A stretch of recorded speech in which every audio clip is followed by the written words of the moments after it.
Hi, Gemma here. Welcome to the Hustle Podcast.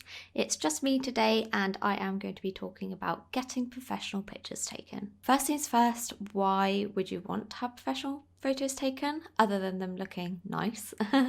Well, there's several reasons why you would want professional photos. The first is credibility, because customers can tell the difference between selfies and professional photos, and it can sway customers to purchase with you.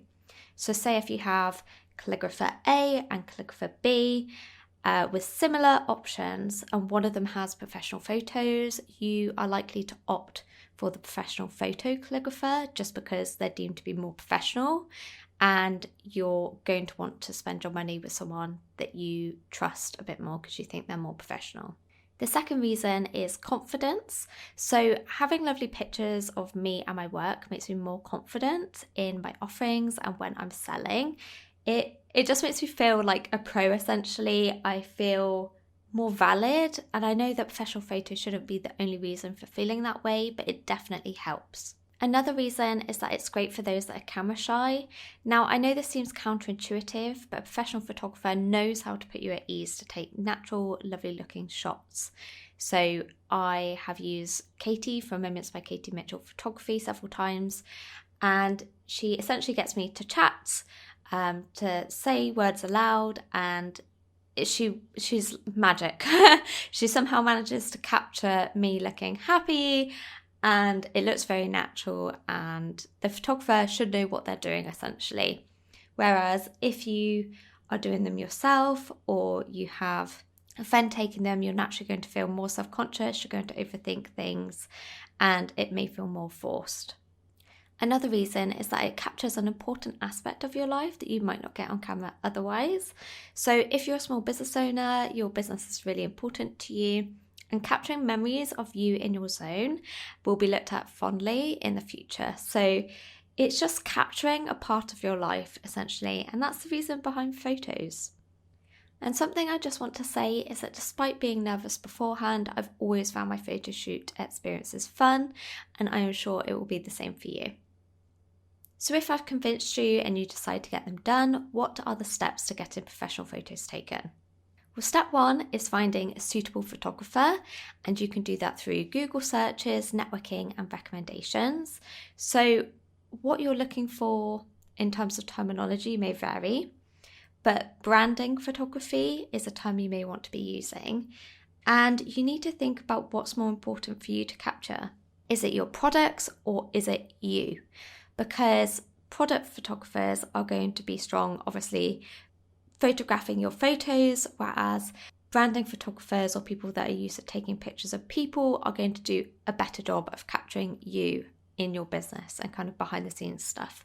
So you have to kind of think about what your priority is, whether you really want to capture your photos of your products or whether you want to capture photos of you and showcase you behind the scenes. Now, photography typically isn't cheap, and I know the price point can put people off, but I do generally believe that it's a good investment for the reasons I mentioned earlier. But something you can do if you connect with photographers through networking is an exchange of services. So, for example, I exchanged my £200 calligraphy course in exchange for a few photos from my friend Katie. And they have every right to say, no, I'm not interested in that exchange, but it's something you can consider if you are on friendly terms with a photographer. The next step is to decide on the types of shots that you want. Now, some photographers are great at coming up with ideas, but it's better to be prepared with what you want so that you don't miss your chance to take photos that you could really do with in your business.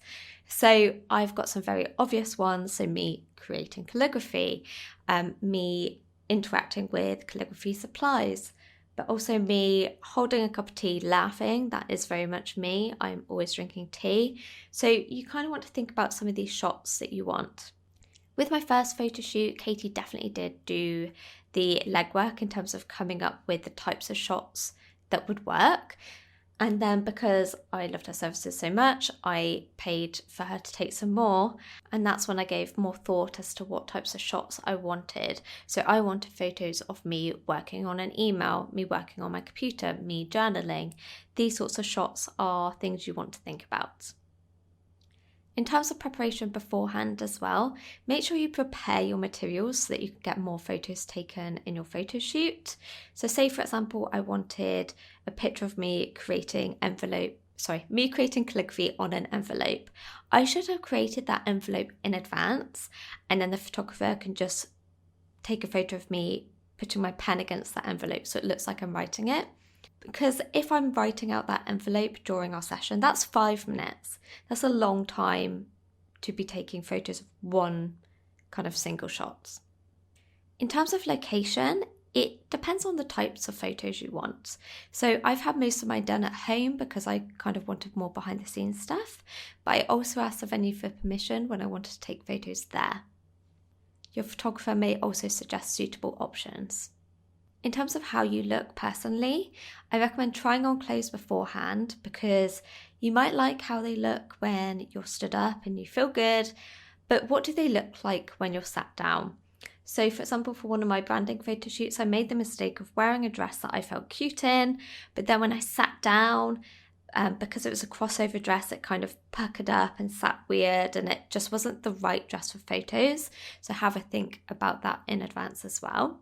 And whether you get your hair, makeup and nails done is up to you.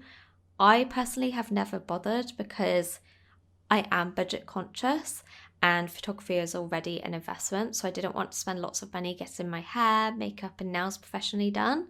So I did my hair, makeup and nails myself, and that did the job. Now let's talk about events. So my speciality is teaching and teaching in-person workshops. So it made sense for me to get photos of me doing a workshop, and I felt kind of overwhelmed as to where to start with this. So here is my advice. The key 2 things is that the venue looks nice and I had enough people there to take photos of. So think about the venue. Does it photograph well? I work with a venue that I love the members of staff there, but the photos don't look great when I take photos there because it's one very similar colour palette throughout the whole thing. Whereas for the photo shoot, I found a place where they had an aesthetic look, if you will. So lots of plants and greenery, and it was light and it looked great. So definitely think about the aesthetic of a venue.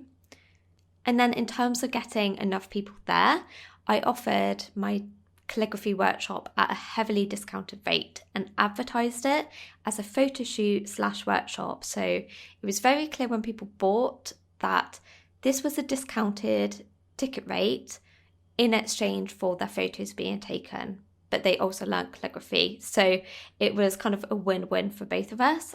And that worked because I got quite a lot of people at my event, which was great for photos. And if you're taking a photo shoot of an actual event and that's its sole purpose, I definitely think prioritise bums in seats more than profits. I mean, obviously you want to try cover your costs, and I made sure that the ticket price did that, but don't prioritise, bumping up the ticket price so you can get a good profit. Although that's great usually, the most important thing is that you have people there for the photo shoot because you're paying a photographer, you've probably booked them in for that date. You don't want there to be no people there to take photos of. One more point on events is ask people to put their phones away and try to keep plates and cups off tables. So I hosted mine at a coffee shop. So we had to be conscious about when people had finished with their cakes and their drinks because having empty plates and drink cups did not look good in photos. So try to clear them away as much as possible. Just ask people to kindly they've popped them out on the phone. If they've popped them out on the table. Okay, and one last point about events, if it's a photo shoot, is to really ask people to arrive early. So when I did my photo shoot, I had a couple of stragglers that were about 10 minutes late, and the photo shoot was only an hour long. So actually we didn't have very much time at all to take the photos, and because people were late, it was even more pushed for time. So really emphasize that people should be arriving early for the event. Okay, so this was just a quick one talking about brand photography.